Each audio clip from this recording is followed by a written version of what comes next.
Normal greeting cards ഒക്കെ ഉണ്ടാക്കൽ നിർത്തിയിട്ട് ഇതുപോലത്തെ ഗ്രീറ്റിംഗ് കാർഡ്സ് ഉണ്ടാക്കുക. അതിന് ഈ സൈസിൽ A4 ഷീറ്റ് ഒന്ന് കട്ട് ചെയ്തെടുക്കുക. എന്നിട്ട് വീഡിയോയിൽ കാണുന്നത് പോലെ അതിനെ മടക്കി എടുക്കുക. ഫ്രണ്ട്സിന് മാത്രമല്ല കേട്ടോ, നിങ്ങൾ പാരന്റ്സിനും ടീച്ചേഴ്സിനും സ്പെഷ്യൽ ഡേയ്സ് ഇതുപോലെ ഗ്രീറ്റിംഗ് കാർഡ്സ് ഒക്കെ കൊടുത്തിട്ട് പോലെ സർപ്രൈസ് ആക്കുക. ബൈ ദ വേ നമ്മളൊരു സൈഡ് മടക്കി വെച്ചിട്ടുണ്ടായിരുന്നു, അവിടെ നമ്മളൊന്ന് റൗണ്ടിൽ കട്ട് ചെയ്തെടുക്കുക. ഇനി ഇതിക്ക് 2 കേക്കിന്റെ പിക്ചർ വേണം, അതൊന്ന് കളർ ചെയ്തിട്ട് കൊടുക്കുക. അതിന്റെ എൻഡൊക്കെ നമ്മൾ ബ്ലാക്ക് കൊണ്ട് മാർക്ക് ചെയ്ത് ഒന്നും കൂടി ഭംഗി കിട്ടും. ഇനി ഒരു നൂലെടുത്തിട്ട് ഈ 2 കേക്കിന്റെയും സെന്ററിൽ ഇത് സ്റ്റിക്ക് ചെയ്യണം.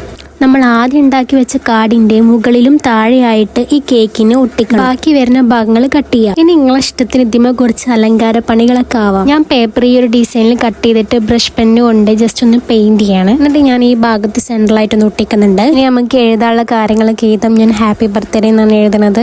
ബ്രഷ് പെന്നിനെ പറ്റി പിന്നെ ഞാൻ പറഞ്ഞു തരേണ്ട കാര്യം ഉണ്ടാവില്ലല്ലോ അല്ലേ. എനിക്ക് പേഴ്സണലി ബ്രഷ് പെന്നിന്റെ യൂസിങ് വളരെ സിമ്പിൾ ആയിട്ടും ഭയങ്കര അടിപൊളിയായിട്ടും എനിക്ക് ഫീൽ ചെയ്യും. അത് വെച്ച് എഴുതാണെങ്കിലും വരക്കാണെങ്കിലും ഭയങ്കര സ്മൂത്ത് ആണ്, നമുക്ക് യൂസ് ചെയ്യാൻ അടിപൊളിയാണ്. അത് വെച്ചിട്ട് ഞാൻ ചെറിയ ചെറിയ ഹാർട്ടൊക്കെ വരച്ചു കൊടുക്കുന്നുണ്ട്. ഫ്രണ്ടിലെ ഈ മാസ്കിൻ ടാപ്പ് ഒട്ടിച്ച ഭാഗം ഒന്ന് ഹൈഡ് ആക്കാൻ വേണ്ടിയിട്ട് ഞാനിത് ഇതുപോലെ ഒന്ന് കട്ട് ചെയ്തിട്ട് ഒട്ടിച്ച് കൊടുക്കുന്നുണ്ട്.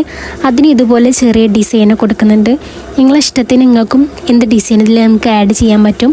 അപ്പോൾ ഓക്കെ, ഫൈനലി നമ്മൾ ഗ്രീറ്റിംഗ് കാർഡ് സെറ്റ് ആയിട്ടുണ്ട്. അപ്പോൾ ഇതുപോലെ ഇനിയൊരു വീഡിയോ വേണമെന്നുണ്ടെങ്കിൽ ലൈക്ക് ചെയ്യുക, കമൻറ്റ് ചെയ്യുക, സബ്സ്ക്രൈബ് ചെയ്യുക.